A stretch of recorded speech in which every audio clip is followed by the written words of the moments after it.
Welcome to Some Topic, the podcast where two dangerously underqualified individuals tackle an ever-changing buffet of subjects we have no business discussing. From global politics to ghost squirrels, nothing is off limits, and nothing is properly researched.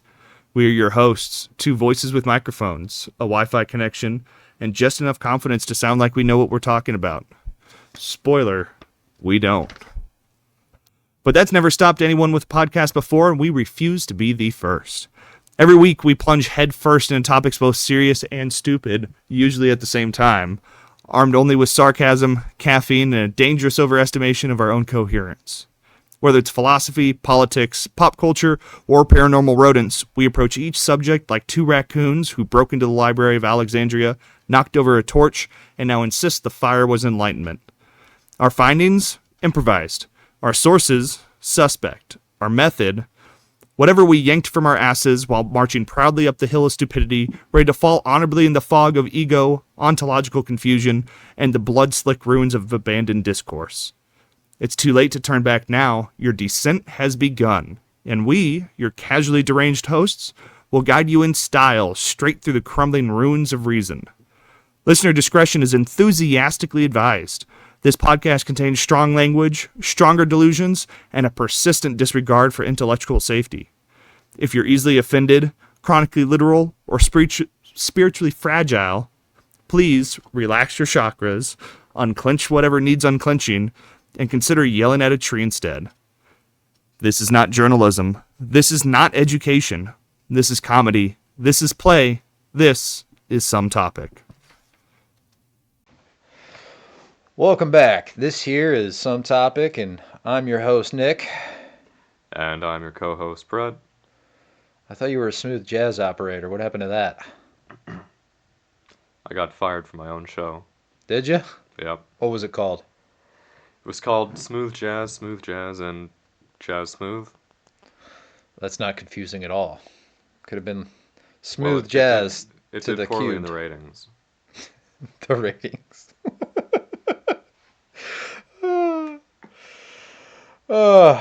Now, unfortunately, today our other co-host, Sam, is on vacation for the foreseeable future and will be joining us probably in a few other episodes. Until that time, we've got Brett here joining us. Brett, you want to tell us a little bit about yourself? Because at this juncture, we've had a few episodes with Sam, and he's given us more information than we've necessarily needed about his own, BS. Who is Brett? What makes Brett Brett? What makes Brett is a series of 5 letters. Ah! And the first one is B. No, I've known Nick for a good long time. I've been a friend of the show. I've been on a couple of guest episodes as a guest appearance. Known Sam a bit less time, but I was there. I saw him get carried off by the flying saucer. Those darn raccoons and their friends in space. Yep. Well, hopefully one day the Syrians will drop him back off here. The Syrians? Yeah, from Sirius. Sirius XM, yeah. Yeah. Today's not sponsor. Well, that's how they're indoctrinating the rest of us. Oh. Through shitty radio DJs in your mom's car. No shit, Sherlock. It's all shit and no Sherlock. Well, it's a good segue into today's topic. You want to tell them what it is? Today's topic is shit. Where it comes from and how it's made. I really loved that show growing up. Oh, yeah. You know which one I'm talking about, right? Yeah, the shit show. No, how it's made. Did you never watch that? No, but I did watch How It's Made. All about behind the scenes of how it's made. What? Yeah, they have to make How It's Made. How do they... Okay, explain to me how they make the How It's Made for the How It's Made. Well, it's like a bonus track on the DVD. They talk about how they go to all the different factories all over Canada, how they set up the footage, and write the script, narrate the footage of the different assembly lines. You are old factories. school. You still use DVD. Come to the modern era where we watch Netflix and Hulu and Amazon Prime and all that good jazz. And how am I supposed to get my bonus content? YouTube? Fuck. Well, that is not today's episode topic. It is actually Sherlock Holmes. The character, the myth, the mindset. So, why Holmes is Holmes? So, what is a Sherlock Holmes? he's a person, he's a character. He is actually, they just came out with a new television show a while back for young Holmes. I don't know anything about Sherlock Holmes back in the day when he was, they had, remember when you read Nancy Drew and the Hardy Boys? Was that it? Did you ever read those? No. Really? I don't remember much about them. I just remember the Hardy Boys was a hardback cover and it was blue, and it ends up being this incredibly difficult thing to just. I couldn't follow it, and then I remember around that time when I was reading it, there was somebody had told me about how they had a young Sherlock Holmes storyline. And so that's kind of where I got introduced to Sherlock Holmes, and then they obviously had the what do they call that? The one with Benedict Cumberbatch. That guy. Bendy Hunch Crumberdink. That one. Good old Sorcerer Supreme is walking around England with Watson, and they solve cases. It's a great television series. You should watch it sometime. Was Martin Freeman Watson in that one? I don't actually know. I've seen, so the guy that plays Watson in that television show, I don't remember. I've seen him before. He's in the Marvel universe, so that's how Is he? Yeah, he is. What's he in the Marvel universe? I was about to say he played. What's the role that Harrison Ford plays? He does the general. Indiana Jones? No, Harrison Ford plays the general that always goes after Thaddeus Ross. It was General Thaddeus Ross, the Red Hulk. Oh, really? Yeah, in the comics. So they replaced the old guy that was in the original Hulk before he got. It's really funny because in the first Incredible Hulk, they replaced Edward Norton with Mark Ruffalo, who's by far the better actor and the better Hulk. Although Edward Norton did do a really great job in, I think it was The Magicians. It was some kind of magician movie, right? Like he was the secret lover of some noblewoman, and it was during Russia, the time that they transitioned from, I think it was oligarchy to a dictatorship or something like that. You're the history buff. You tell me. Are you talking about The Saint? Maybe. I'd have to look it back The up. Saint movie, the one where the chick invents cold fusion? Wasn't that with Hugh Jackman? I have no idea. And he goes to see Tesla. So he uses Tesla coils, and then it's cold fusion. Okay. Yeah. This is another magician movie. You're talking about the previous century. Yeah, this is All right. before... Yeah, the Prestige. Is that what it was called? Yeah. Oh, all right. Did you ever find out? You were Googling it. Did you find it? Yeah, Martin Freeman. Martin Freeman. Yeah. Who is? What else is he in? He's Bilbo Baggins in the Hobbit trilogy. Oh. Yeah. People always have shit to say about the Hobbit trilogy. It kind of sucks and stuff, but you have to admit that Martin Freeman was born to play Bilbo Baggins. Well, to be fair, I don't think that man is over 5'4". And how tall is a hobbit in general? I don't know. A hobbit has to be above a midget, because that's what they use for dwarves. And during the filming of the Hobbits trilogy, they ended up hiring smaller people, giving them weighted down boots, so they had that rugged, clump sound or kind of look whenever they were walking. I don't know that they give you, like, the height measurements and shit of hobbits in Lord of the Rings and stuff. They probably do, and I just don't remember. How could you not remember? Human. Of course you're human. You're You're nothing cool, like Legolas. He was Bilbo Baggins, which is a perfect role for him. He was also in Hitchhiker's Guide to the Galaxy as what's-his-face, Arthur Dent. So he's a real expert on playing, maligned, mild-mannered British everyman, which sort of slots him into the role of Watson, right? It can, and I think he did a really good job during that. But before we dive deep into Sherlock Holmes, what's your default Sherlock? Like, when you think of Sherlock, who do you think of? Because I know you dislike that Benedict Cumberbatch. Like, I don't have anything against Brunny Bunch Cucumber Patch, but, like, I think I have more against who ran the BBC Sherlock? Was it Stephen Moffat, the same guy who did Doctor Who? I have more against him. What, the director? Yeah, well, the showrunner, anybody who signed off on the fucking script for all that stuff. I enjoyed how they... So I think it was the idea of the memory palace, which is kind of his whole shtick. Oh, what's your beef? What's your problem? Why don't you like the memory palace? You don't like that?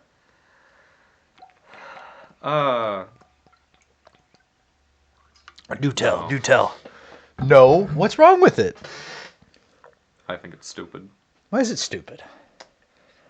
I understand that, like, there are real analogs to the memory palace. I understand that there are, like, real competitions for people to have, like, memory offs, and that supposedly they do something similar, where they will imagine and utilize a imaginary 3D space and shit, but maybe it's not so much that I dislike as much as I dislike the BBC show and all the stupid, words buzzing around the screen. And, the room itself. I love it when it goes... Pew, pew, pew, pew, pew. Yeah, he looks at something and then all the words fly up on the screen. Oh, is it blood? Is it dirt? Is it a cigarette, maybe? Like, I understand you're trying to show, like, his whole deal of, like, analyzing stuff super fast, and, maybe that works. We interrupt this podcast to bring you either a Raccoon Intern broadcast, a liminal space service message, an HR policy memoranda, listener surveillance notices, trash theology sermons, or the ever-present system malfunction emergency alerts. Please stand by.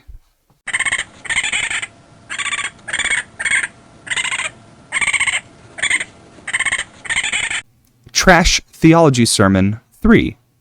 The bin giveth and the bin taketh away, usually depending on pickup day.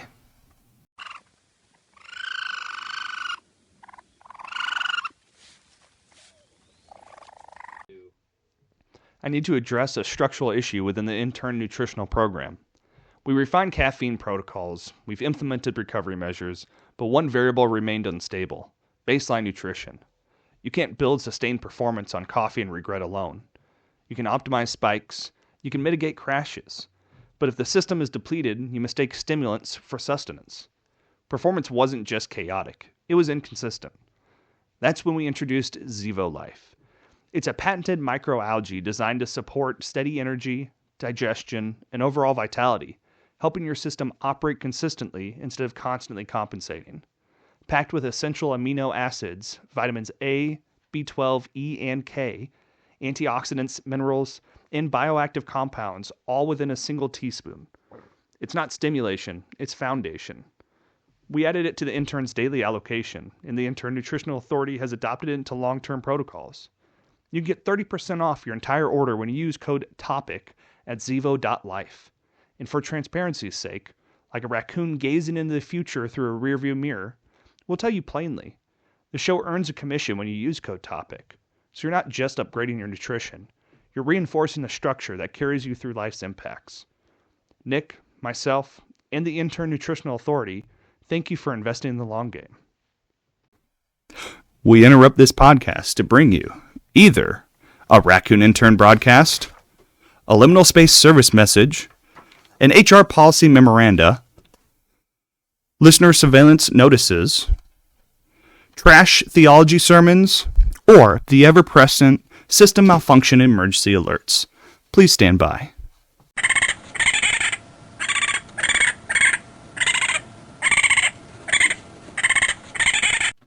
Trash Theology Sermon 1. In the beginning, the trash was without form and void, but raccoons saw that it could be organized.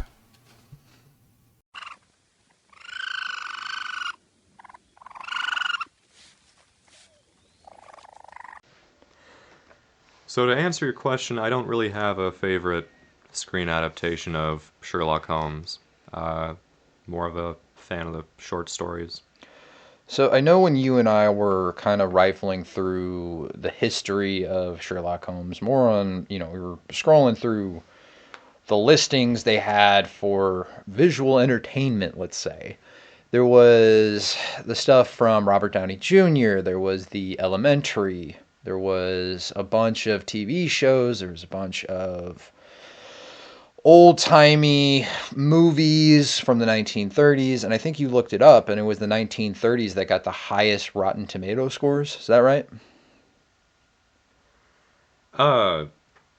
Yeah, I mean, the Sherlock Holmes story, or the early screen adaptations starring Basil Rathbone, are awful popular. Isn't the great mouse detective named Basil? I'm pretty sure that's a reference It to is, and I vaguely recall that actor for movie, that. now that you Yeah. bring that up. Wasn't that in... No. Was he in the... No, the Disney movie or whatever movie...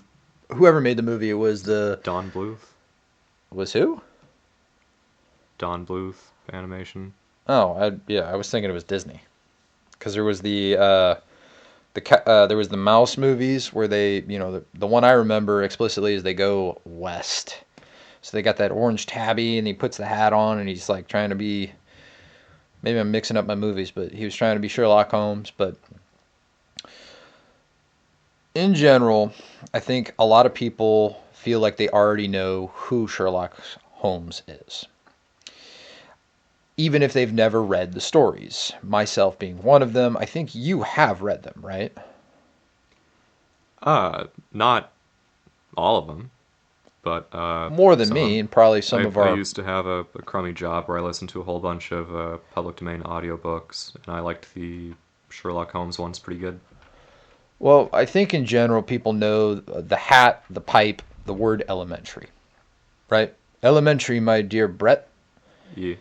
Here's a twist. Some of that stuff isn't even in the original books. And I think you've mentioned this to me before we started recording. Sherlock Holmes has been named by the Guinness World Records as the most portrayed literary human character in film and television, with 254 portrayals cited in their record announcement. So the better question to pretty much kind of guess is, who is Sherlock Holmes and why has this character survived for well over a century?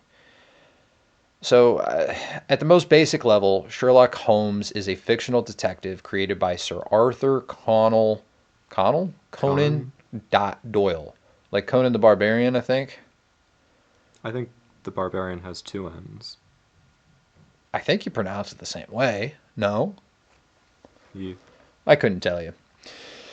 So,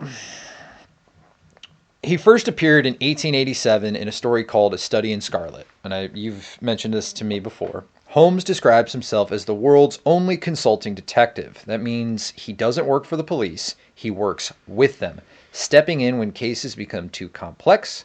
He lives at... you gotta know house. this. No, it's not a house. What's the address? How do you not know the address? Tell us what the address is. Oh, Lord. 221 B. Baker Street in London. Usually with his friend and roommate, Dr. John Watson. Why does he live at a B? I don't know, because he's beautiful. He's bountiful. He's got bodacious sleuthing skills. I don't know what you want. Everyone knows Sherlock Holmes. You know, the deerstalker cap, the big pipe, the huge tits. The gravity-defying, sometimes awe-intriguing. How does that work? Because physics don't exist in fiction or anime. Depends on your cup of tea.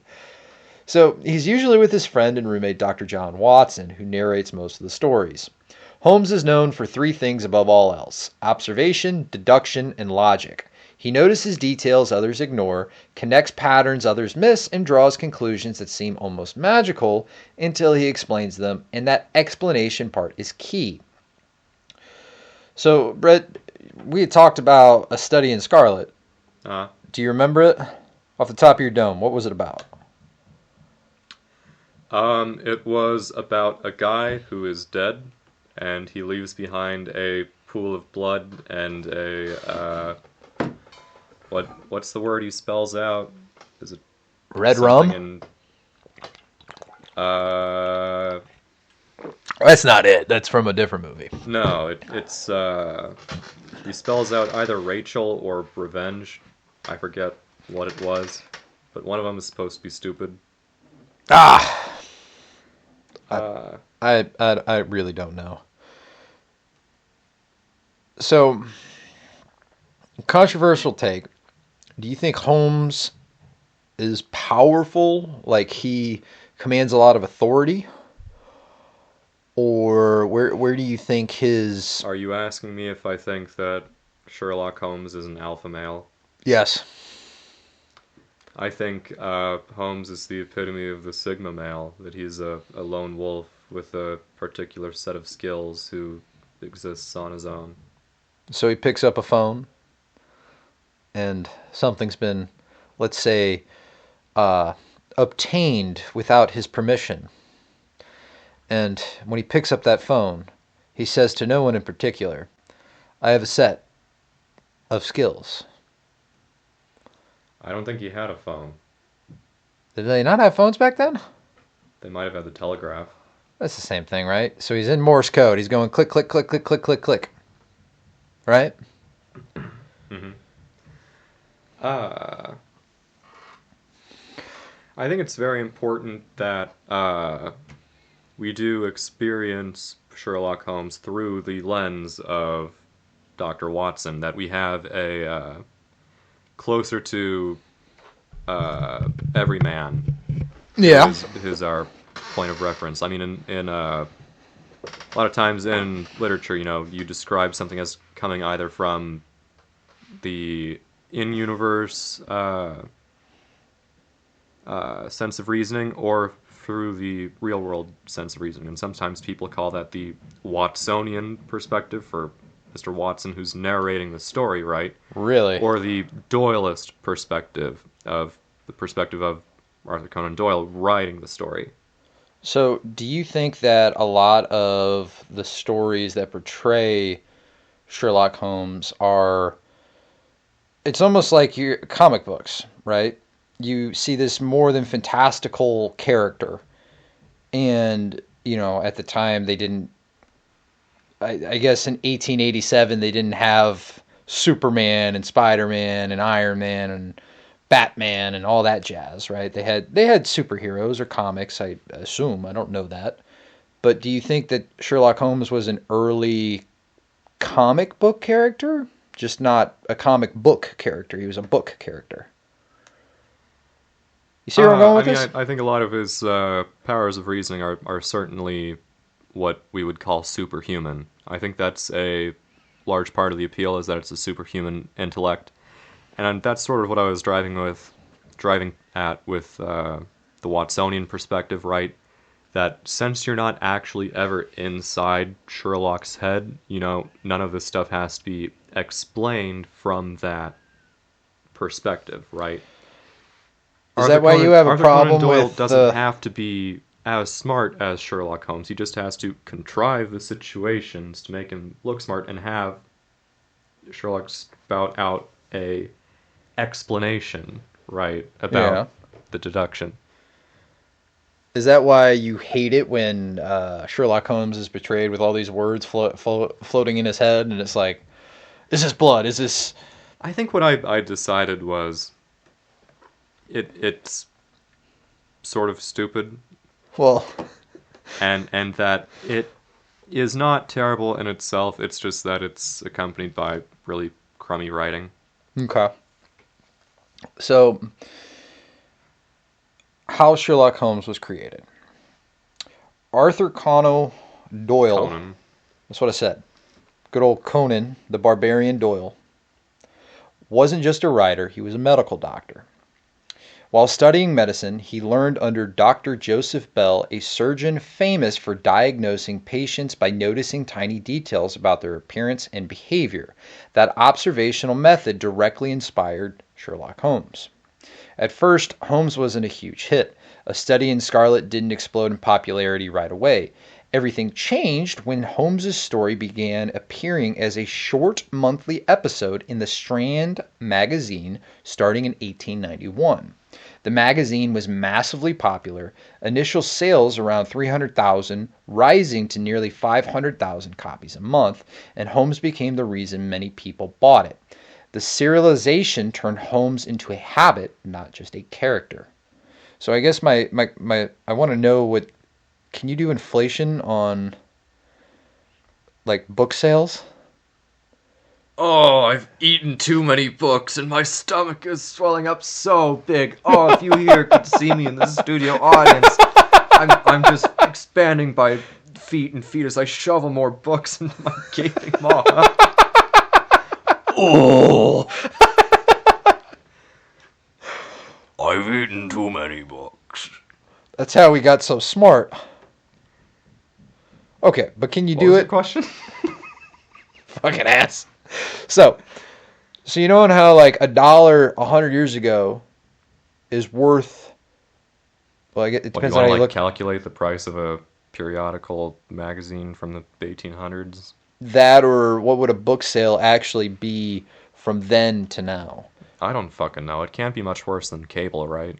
Well, if it's saying that right around 1891, so let's be generous, 1895, you're selling 500,000 copies, 500,000 copies a month of Sherlock Holmes.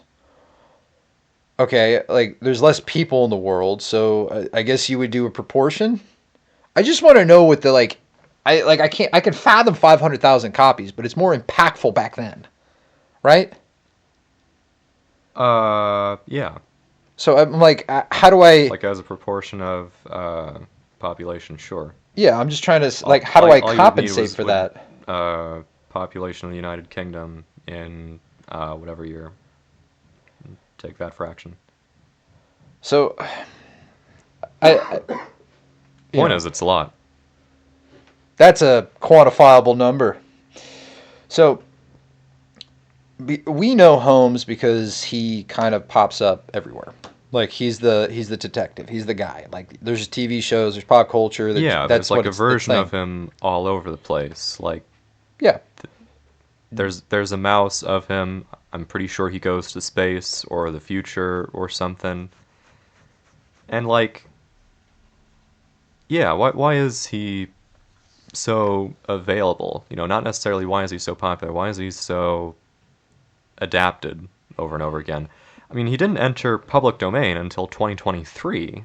So, because Conan... How did everyone get away with who owns the rights? Or who did own the rights before 2023? I don't know. Surely Doyle's estate or whatever, were they just perfectly happy to make money hand over fist selling out? I don't know, because I'm thinking in my head, well, if you had so many adaptations of Sherlock Holmes, well, why... Conan the Barbarian, good old Doyle, ain't here. so he can't bitch about it. I like Conan the Barbarian. We could do an episode on Conan the Barbarian. We could. That's its own fucking thing. Yeah, you made me watch that, the VHS tape. Well, again, I also like the short stories. All right, well, that'll be the next episode we'll do or something. So, what makes Sherlock Holmes different? Sherlock Holmes isn't the first fictional detective, but he's the one who redefined the role. Early detectives often solved cases through coincidence, confession, or luck. Holmes solved cases through reason. He treats crime like a problem that can be analyzed. That approach made him feel more modern, even futuristic, for his time. Another key difference, Holmes explains his thinking. The stories aren't just about what he knows, but how he knows it. Watson's role is to ask the questions the reader is asking, which turns each story into a lesson in thinking clearly. Now, there's also the caveat of, it's one thing to see something where you can pick up on shit, and another thing to experience something when you're like there in the moment, and even to go a step further, it's a different thing to even like you're reading it and the clues are in what you're reading, right? So it's like every media that you're ingesting. Right. You're going from just a adventure story where a cop beats somebody over the head and drags them in versus a whodunit of, it might be possible to follow along and play the game and try and solve it yourself.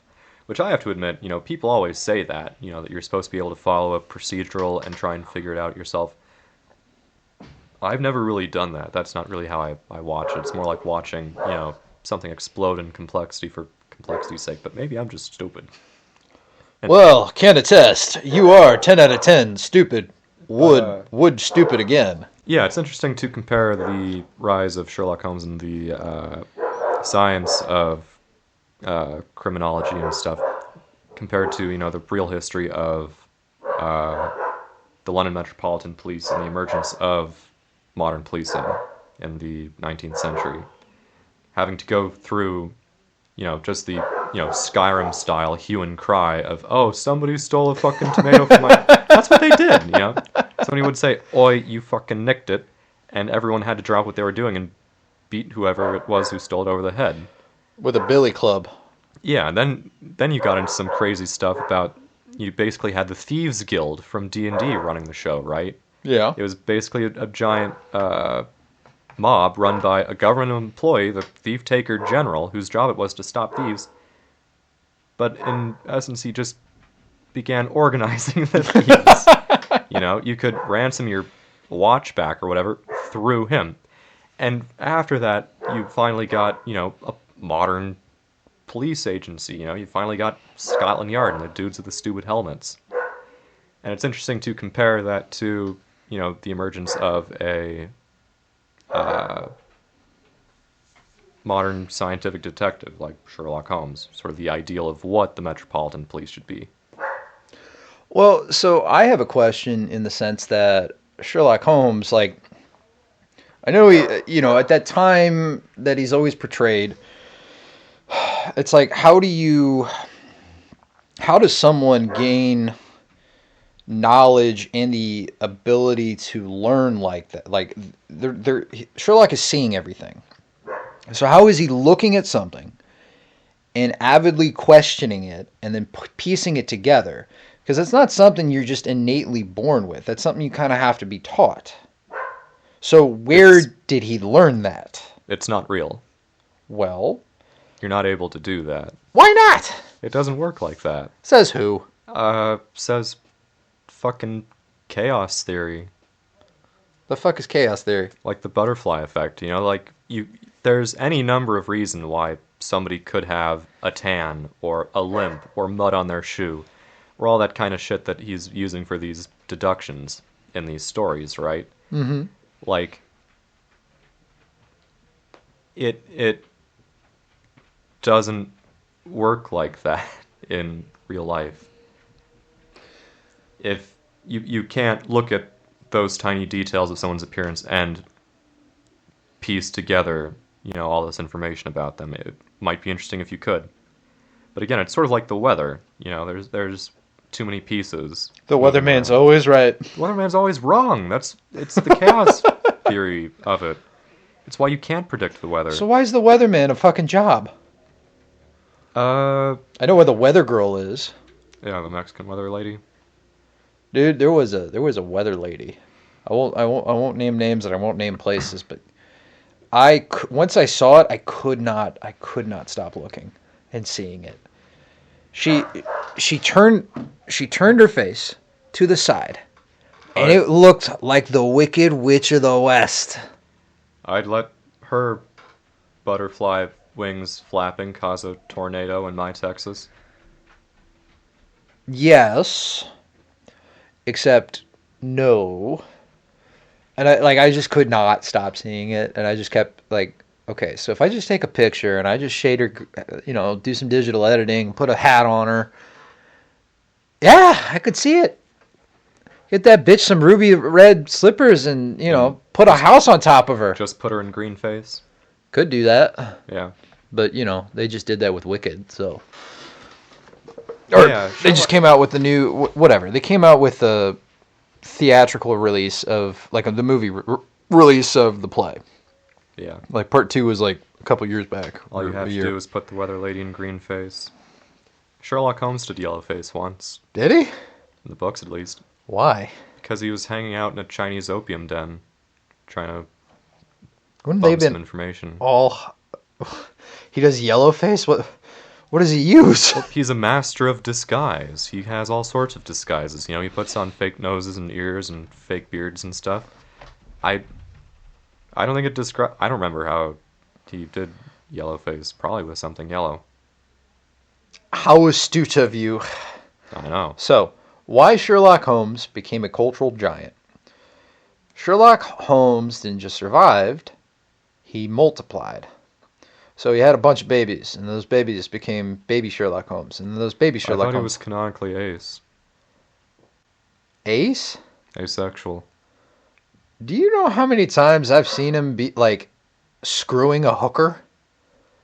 Sherlock Holmes? Not like physically, but there was a lot of, like, implications of it, like, in the Robert Downey Jr. stuff. There's like, oh my god, they imply that he has lots and lots of sex with hookers. Plus, I remember that. Plus, there's his lady of love. I forget what her name is. Irene Adler? That. She's sort of a different case. Like, how's that a case? That means sex. That that means he's not asexual. Explain that to me. It's a very chaste romance. It's almost sapiosexual. Sapiosexual. Yeah. Look at you being all smarticle particle. Yeah. Dumb it down. What is sapio? What is sexual? He likes her because she's smart, not because of her titas. I can get with that. Okay. And also there's the whole mystique of like, oh, she's the one who got away. Which, is sort of double meaning as, like, oh, the girl who got away, that's sort of saying it. But she also, eluded him. She also pulled one over on him. Yeah. Well, so, again, going back to the Guinness World Records, Holmes been portrayed 254 times. In film, television, and I don't even think... Mouse. Yeah, I don't think I'm even considering the literary elements and the stories and the blah, blah, blah. Yeah, there's supposedly a whole lot of fanfic of him going back to the early days. Really? Yeah. Part of it probably had a lot to do with that Irene Adler character. I mean, I've seen how she looks in some of the movies. She's banging. I could see it. No? Slash fix. Slash fix. What am I missing with that? What does that mean? It means people shipped him. Oh. It means it made people horny, so they had to sit down and write about it. When in Rome, do as the Romans do. Butt sex. You know the Romans did that, right? So tell us more about why Sherlock Holmes is so popular.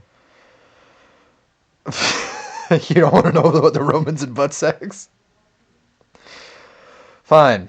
The olive oil weren't just for eating. Faster you go, the better it cooks. I'm just saying.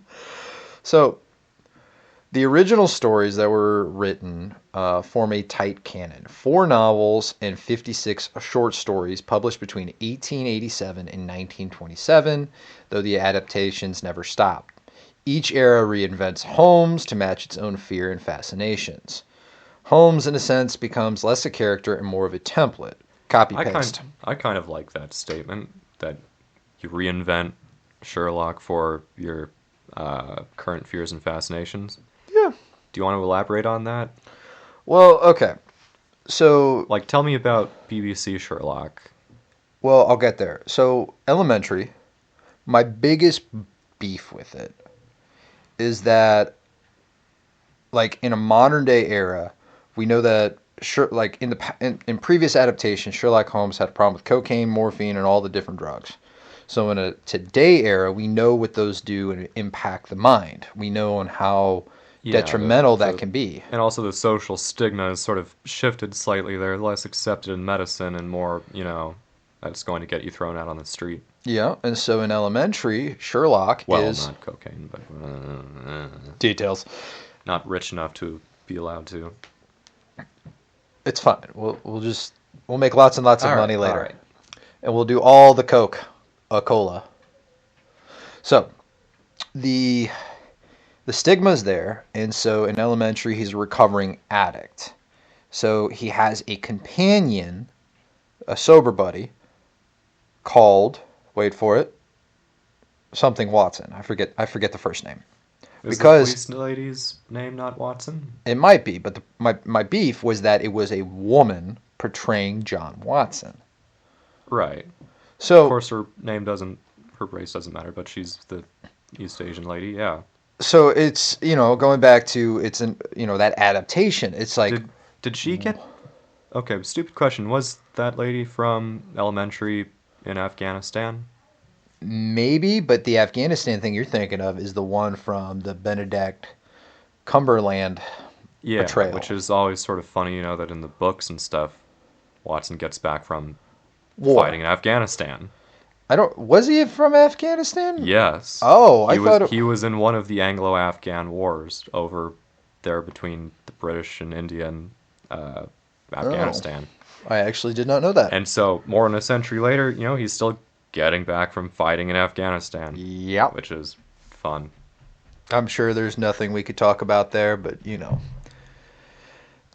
we don't need to... An empire in my graveyard?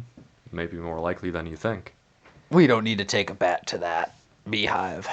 Okay. Well, tell us more about Elementary. So... Yeah, he was on drugs.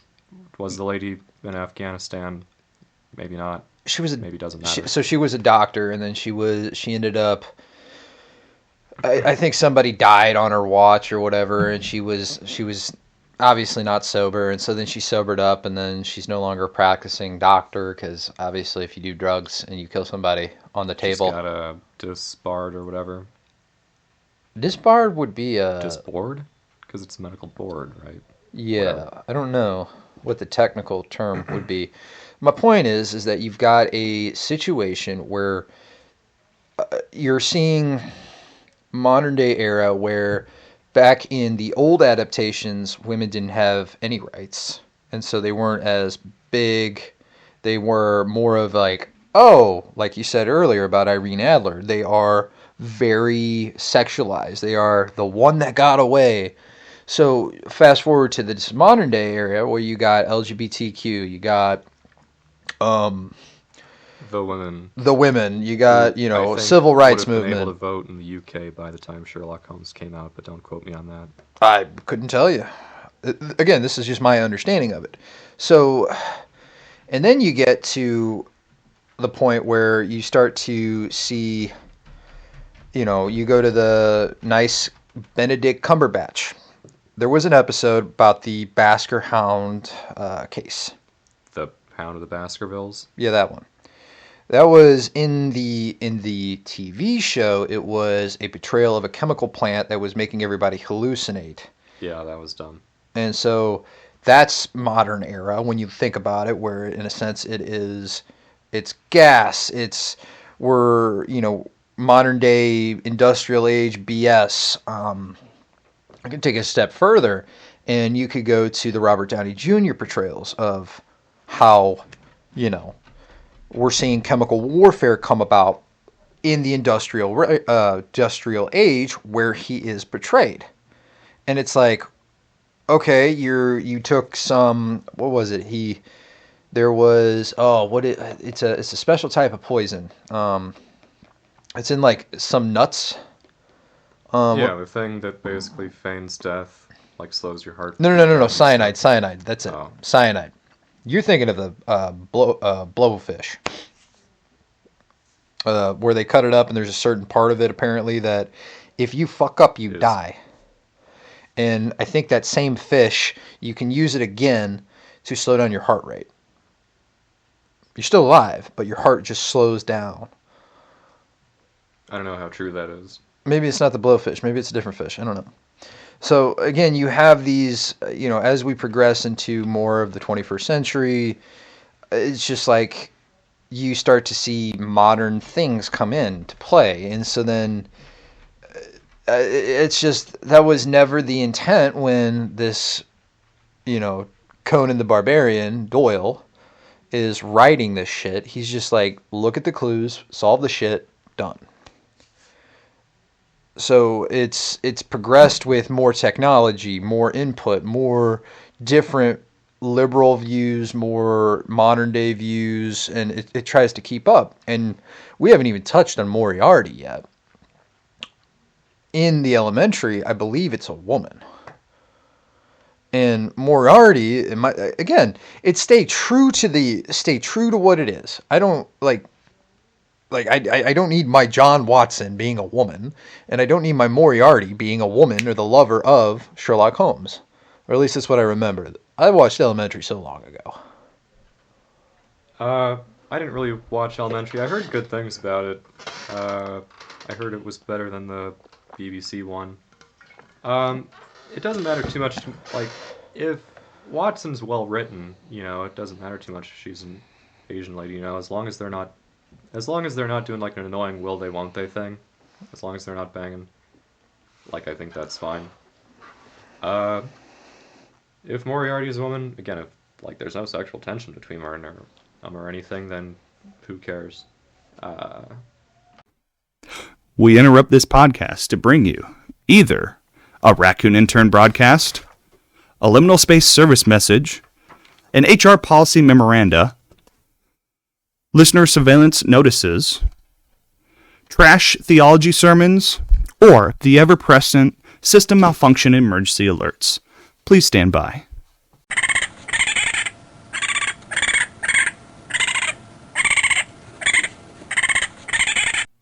Trash Theology Sermon 2.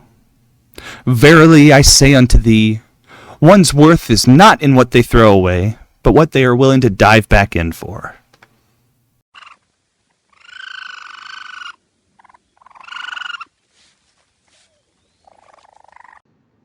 I need to address an issue regarding the unpaid interns.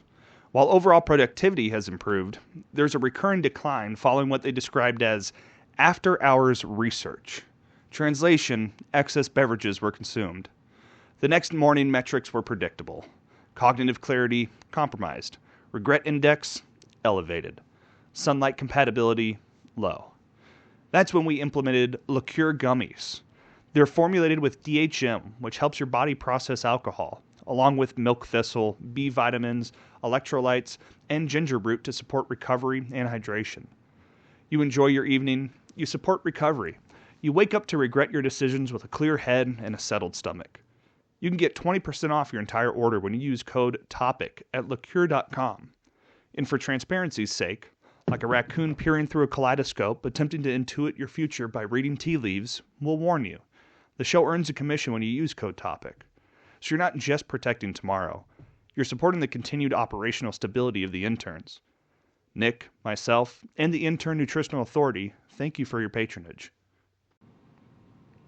I need to give a brief update regarding the unpaid interns. For last fiscal quarter, their caffeine habits were entirely self-funded through dumpster-based nutrition and used coffee grounds rescued from the trash compactor behind the local prison. As you can imagine, results were inconsistent. Archival accuracy, unstable. Claw precision, questionable. Midday existential collapse guaranteed. It was a difficult quarter. But that ends today. We've transitioned the entire intern program to Strong Coffee Company.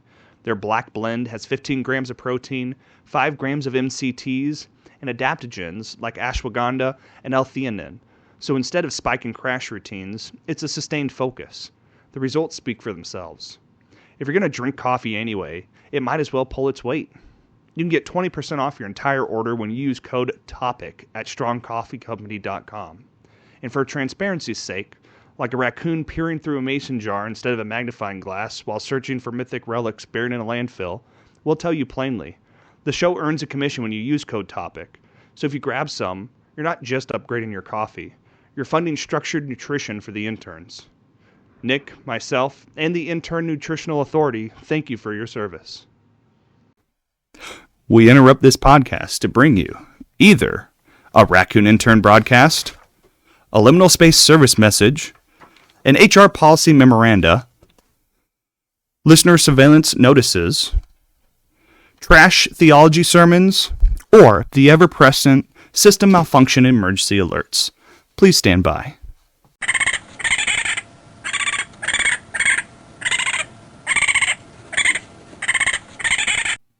Trash Theology Sermon 4. Remember, cleanliness is next to loneliness. Seek the comfort of clutter.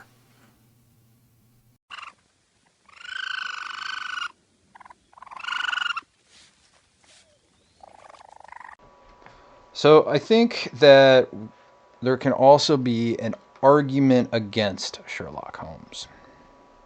And here's what I mean. I think Sherlock Holmes gives us a false idea of intelligence. Agree or disagree with that statement? Like it's not a strictly accurate one. Sure, it's a fictional character with fictional, almost superhuman abilities. Yeah. So, in the stories, the world is written to be solvable. So this goes back to what you were implementing and saying a little earlier, which I'm building off of. In that world, the clues matter. The answer exists. Real life doesn't always work out like that, right? Sometimes there isn't enough information. Sometimes the pattern misleads us. So Holmes can also make us confuse confidence with correctness. His certainty is appealing, but in real life, being sure doesn't always mean you're right. The danger isn't thinking like Holmes. The danger is thinking you are Holmes. And so I remember in the cucumber version of Sherlock Holmes, there was this entire episode, or kind of basically the series was pointed around the main villain having this vault of all the information of like, oh my god, like I know that this senator did this crooked thing and this politician did this crooked thing and the prime minister blah blah blah. So he has like all this blackmail and all these state secrets. Right. Yeah, and he had the Epstein files. Basically. And so come to find out, the vault was in his head. And so what does Sherlock do? He's like, so this information isn't backed up anywhere else. Nope, it's in my head. I hold the power of everything. So if you're gone, there's no threat. Yes. And then Sherlock just blows his brains out. And it's like, oh, well, okay. That was a simple solution to a really like, why didn't we just do that to begin with? That would have saved us like 8 episodes here. Yeah, I mean, one thing that the BBC Moriarty does is that he's also, really creepy, really weird. He's a creepy, evil little man. He's not. He's creepy and creepy? Yeah, he's not the foil of Sherlock Holmes. He's not a tall, thin gentleman, boring person, He's a, short, greasy little character. And, yeah, part of that is just because Stephen Moffat is Stephen Moffat. I mean, writing interesting bad guys is different from writing interesting cases that can be logical and can be solved, and I think maybe there's some conflict there that Riddle me this, in Batman. the book, yeah, exactly. Sherlock Holmes is supposed to live in this extremely deterministic world. He's supposed to live in Newton's watchmaker world. Where with enough knowledge and information, anything can be deductively solved. Instead of a chaotic world, and interesting villains, don't necessarily arise in that deterministic world. So, who is this? You said his name. It was the Buffett guy, not Jimmy Buffett, the other one. Yeah, Jimmy Buffett, the guy who wrote Doctor Who and Sherlock Holmes. Yeah, and then Margaritaville. Yeah. So, what? I get the foil, right? And there's always that math term I always think about when I say that. Forward, outer, inner, last. And it always confuses the fuck out of me whenever I think of it. But Sherlock Holmes is the good guy. He's he's got the brains, he's got deductive reasoning, all that other bullshit and whatever, tropes or psychology stuff that they throw in there, like the mind palace that you so hate. And then Moriarty is this mastermind. He's this guy that's like, WTF. And He's the spider at the center of the spider web, right? So, and you see him, everything I know about Moriarty is a little bit from Elementary, a lot from the movies with good old Iron Man, and then a lot of what you see with, what actually is the cucumber Sherlock Holmes called? Sherlock? Yeah, it's called Sherlock. Oh. I always thought it was something else, but whatever. So, those are the ones that I know him from, and everything comes back to me in the sense that he's as intelligent, but he has something to prove, right? That's how I always got from him, like his betrayal. And so I know that the last book, before he was brought back from, because of great demand from the readers, was the great, what was it, Sherlock Holmes in the last case, or the greatest case, or whatever. I forget what it was called. The one where they go over the waterfall and stuff? Yeah, I never really understood how that kind of worked, or how they got there. Like, they just fight to the death, and they both fall over. It's like, what the fuck? Yeah, like you're supposed to have this great battle of the minds and everything, and it ends with wrestling. Yeah. I think that's part of my problem, is that I never really liked Moriarty too much, that I liked more of the short stories with more of the, one-off mysteries. I don't know. Genuinely, I appreciate the foil. I appreciate the difference. And you got Irene Adler, and you got the usual stuff. So, who is Sherlock Holmes? He's a fictional detective. He's a model of clear thinking. He's a cultural mirror for how much we want the world to make sense.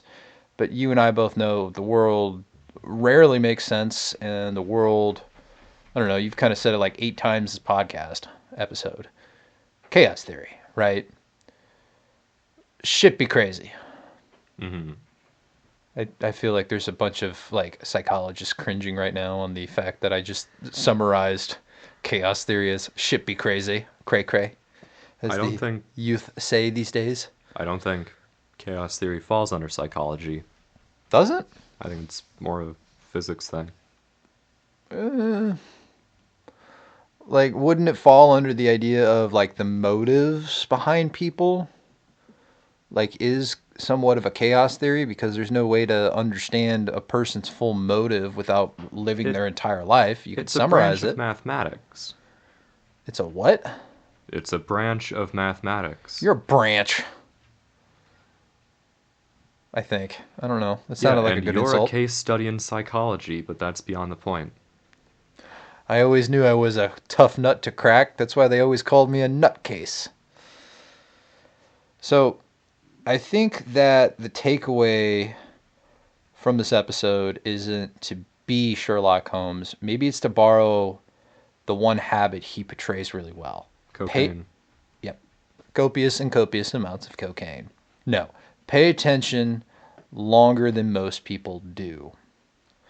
So I think that is kind of a good thing to think about. No. Pay attention. That's it.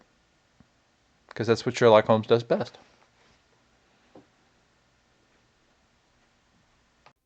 And that's all for this week on Some Topic, the show where logic is seasonal, facts are optional, and the raccoons are 2 paychecks behind.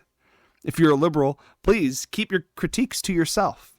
Our unpaid interns have adopted a shoot first, shred later policy, and we're in a stand your ground state after all.